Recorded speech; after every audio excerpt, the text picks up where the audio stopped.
2063, Zephram Cochrane achieved his historic warp flight, an event which led to mankind's first contact with an alien species and launched a new age of peace and progress on planet Earth.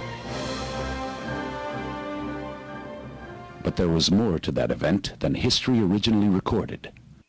A year later, while giving a commencement speech at Princeton University, Cochrane made some cryptic remarks about what really happened during first contact. He spoke of cybernetic creatures from the future who tried to stop his warp flight, their ultimate goal being to enslave the human race. He claimed they were defeated by a group of humans, also from the future. No one took him seriously. A few years later, he recanted the whole thing. We now know that Dr. Cochrane's statements were not the imaginative rantings of an eccentric. We now know that the cybernetic creatures he spoke of were quite real and were members of perhaps the most patently malevolent and relentless force in the galaxy, the Borg. In the words of Jean-Luc Picard, in their collective state, the Borg are utterly without mercy, driven by one will alone, the will to conquer.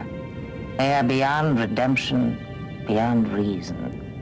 And then there's Captain Amosov of the Endeavour. It is my opinion that the Borg are as close to pure evil as any race we've ever encountered. The Borg is the ultimate user. They're unlike any threat your Federation has ever faced. They're not interested in political conquest, wealth, or power as you know it. They're simply interested in your ship, its technology. They've identified it as something they can consume. The outer colonies were the first to fall. 23 in a matter of hours. Our sentry vessels tossed aside, no defense against the storm. And by the time they had surrounded our star system, hundreds of cubes, we had already surrendered to our own terror. They invade our space, and we fall back. They assimilate entire worlds, and we fall back. Not again. The line must be drawn here. This far, no farther. And I will make them pay for what they've done. The Borg are a massive organization of beings abducted from other species, each genetically and cybernetically altered to serve the collective at large as drones. Being wholly robbed of any sense of individuality, the billions, perhaps trillions of Borg drones operate as a hive mind. All thoughts are only those of the collective.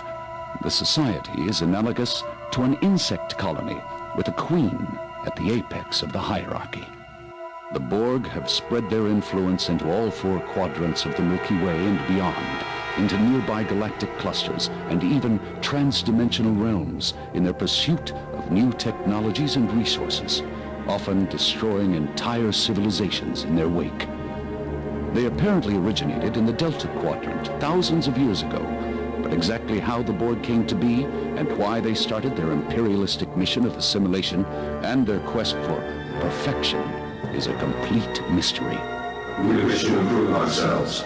We will add your biological and technological distinctiveness to our own. Your culture will adapt to service ours. The Borg never create. They only assimilate. When a vessel or planet catches the Borg's attention, they will sweep it with their sensors, then transport drones over to investigate the technology up close. If they deem the vessel and its occupants worthy of assimilation, they will announce, "We are the Borg. You will be assimilated. Resistance is futile." They will then acquire the vessel by force and transform the occupants into drones, turning their bodies and minds entirely over to the collective and its purposes. Assimilation occurs in two basic steps. First, the individual is injected with nanoprobes, microscopic machines which attach themselves to the victim's blood cells and begin to immediately rewrite the victim's DNA. Second, cybernetic technology is implanted throughout the victim's body. This technology includes a neurotransceiver in the upper spinal column, which links every drone to the collective, and a neuroprocessor placed just below the rib cage to store all information and instructions received from the collective. Other standard surgical modifications include the replacement of one forearm with a functional prosthetic and one eye with a holographic imaging system. Once fully absorbed, the drone is supported by the technology. It no longer needs to eat, though it requires regular infusions of power, and it can function in environments normally harmful to organic life forms, such as the vacuum of space. The new Borg drone is then assigned a position in the hierarchy of the collective and given a designation reflecting that position. 2 of 9, primary adjunct of Unimatrix 01. 3 of 9, auxiliary processor of Unimatrix 01. 4 of 9, secondary adjunct of Unimatrix 01. Borg vessels come in a small variety of geometrically symmetrical designs, embodying their monolithic mentality and their philosophy of perfection. The most common form is the cube. The Borg cube is the standard patrol vessel used by the collective to seek out new species and new technologies and assimilate them when desired. Typically occupied by tens of thousands of drones, this vessel has a highly decentralized design with no specific bridge, engineering, or living areas. The ship can analyze an opponent's weapon systems and adapt defenses within seconds, and it is capable of repairing major damage, including direct phaser hits, almost immediately. The second most common form of Borg ship is the sphere. Typically smaller than a cube and often with a specialized function such as reconnaissance, the sphere generally holds a small contingent of drones. The most highly specialized Borg ship is the one that holds the so-called lair of the Borg Queen. The Borg Queen vessel is also symmetrical in form, with a diamond shape that houses a spherical inner chamber. Normally docked within the enormous complex known as Unimatrix 1, this ship provides the Queen with a heavily shielded base from where she can choreograph the actions and thoughts of the entire collective. The Borg Queen herself is an enigma. The central locus of the collective, she brings order to the legions of voices within the hive mind, providing a common direction, and often speaks for the collective when such form of communication is deemed efficient. But she is a paradox. Who are you? I am the Borg. That is a contradiction. The Borg have a collective consciousness. There are no individuals.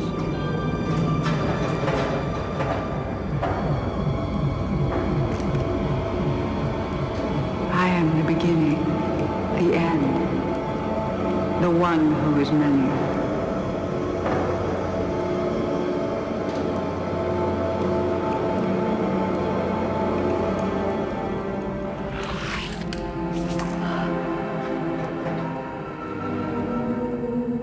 I am the Borg. The first officially documented Federation encounter with the Borg came in 2365, when the USS Enterprise D was hurled 7,000 light-years across the galaxy by the entity known as Q, into the path of a cube. It was this encounter that established the Borg as a real and imminent threat. Starfleet immediately started planning a defense. The matter was made more urgent by evidence that the Borg had already violated Federation space and destroyed outposts along the Romulan neutral zone. Strategic simulation exercises were conducted, and a new class of heavily armed starship began development. But the preparations would prove too little, too late. Mr. Wolf, dispatch a subspace message to Admiral Hansen. We have engaged the Borg. The Federation's worst fears came true just over a year later, when a Borg cube invaded Federation space on a direct course towards Sector 001, Earth. That incursion led to the historic Battle of Wolf 359, one of the bloodiest conflicts in Starfleet history.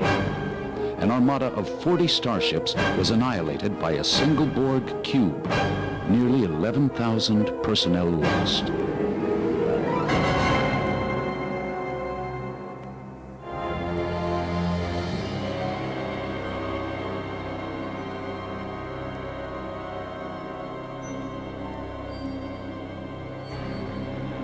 The catastrophe was a result largely of the assimilation of Captain Jean-Luc Picard.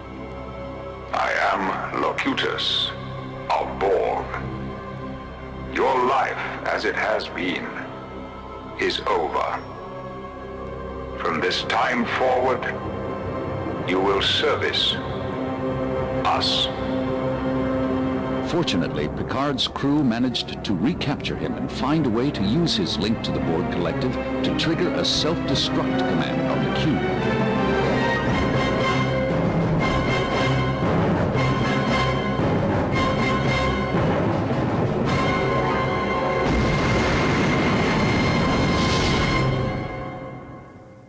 But the plans of the Borg are not so easily vanquished.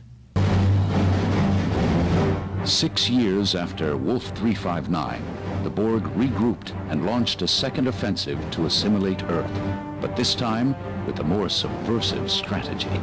This is Captain Picard of the Enterprise. I'm taking command of the fleet. Target all of your weapons onto the following coordinates. Thanks to Jean-Luc Picard's experience with the Borg, the attacking cube was quickly extinguished by the Starfleet Armada. However, it managed to release a probe that sent itself into a temporal vortex aimed at the year 2063. Its mission? Destroy the Phoenix before Zephram Cochrane achieves his first warp flight, prevent first contact with the Vulcans and the eventual formation of the Federation, leave humanity vulnerable to assimilation by disempowering it in the past. Luckily, the Enterprise E followed the Spear in its temporal wake and foiled the Borg's plan while helping Dr. Cochrane recover from the attack and launch the Phoenix at the right moment to preserve history.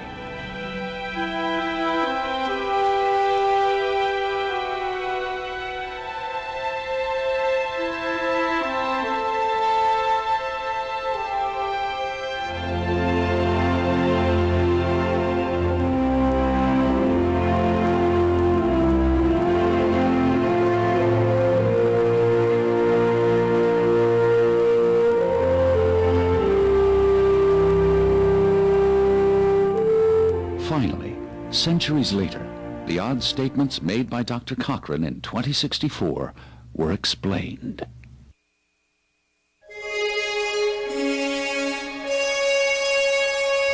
Humanity's dealings with the Borg were not confined to our own corner of the galaxy.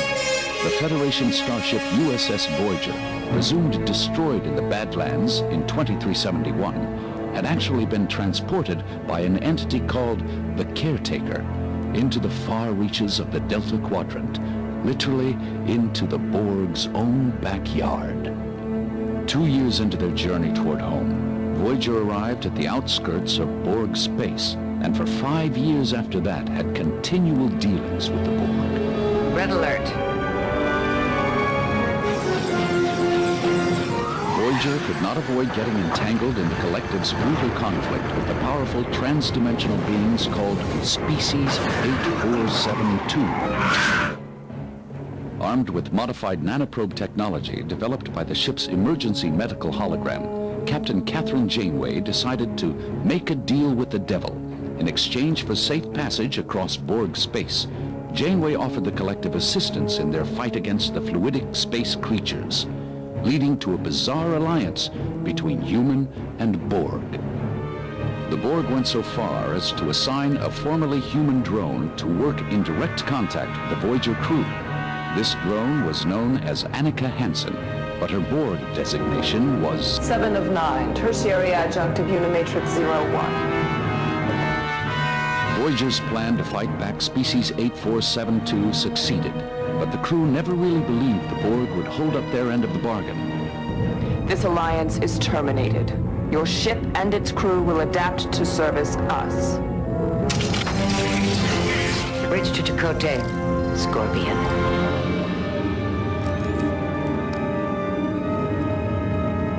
Initiating power surge now!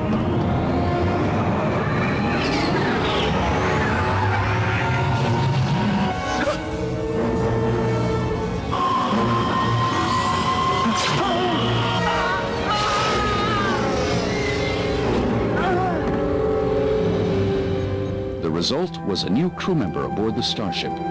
7 of 9, as she preferred to be called, was severed from the collective and began the arduous process of regaining her humanity, both physically and psychologically. It was a most difficult personal journey for the woman who was assimilated at age 6 and spent her formative years as a drone, and several times she very nearly reverted back to the hive. You will be assimilated. Resistance is futile.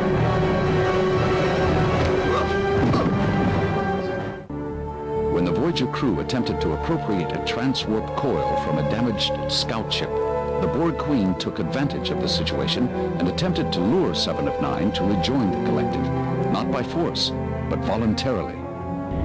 Don't be afraid. We won't turn you into a drone. You're much too valuable to us with your individuality intact. They've corrupted you, but the damage can be repaired. But 7 resisted, asserting her individuality and her loyalty to her new collective, the Voyager crew.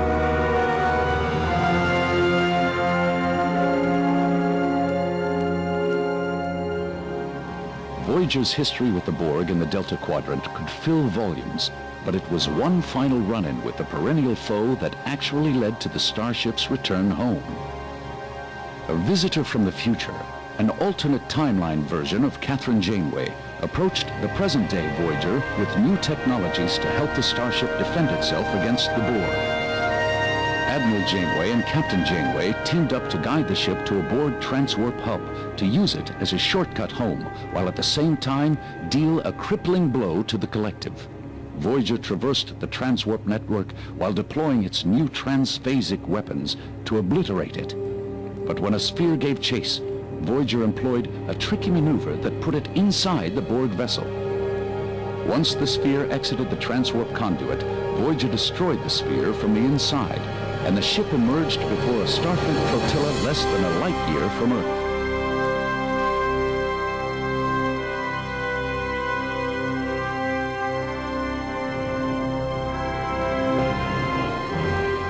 Meanwhile, Admiral Janeway stayed behind in the Delta Quadrant with a tricky maneuver of her own, letting herself be captured by her old nemesis, the Borg Queen.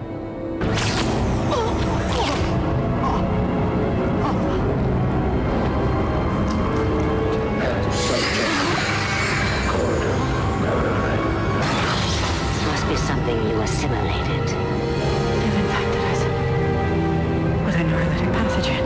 Just enough to bring chaos to order.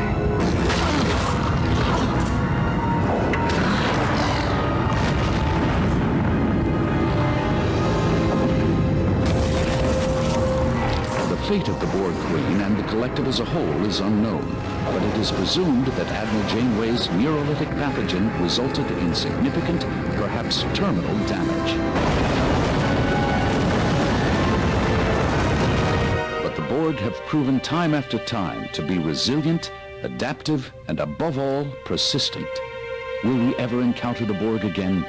Will they bounce back and continue to spread across the galaxy like a disease? Will we ever again face the terrifying specter of assimilation? Is resistance to the Borg ultimately futile?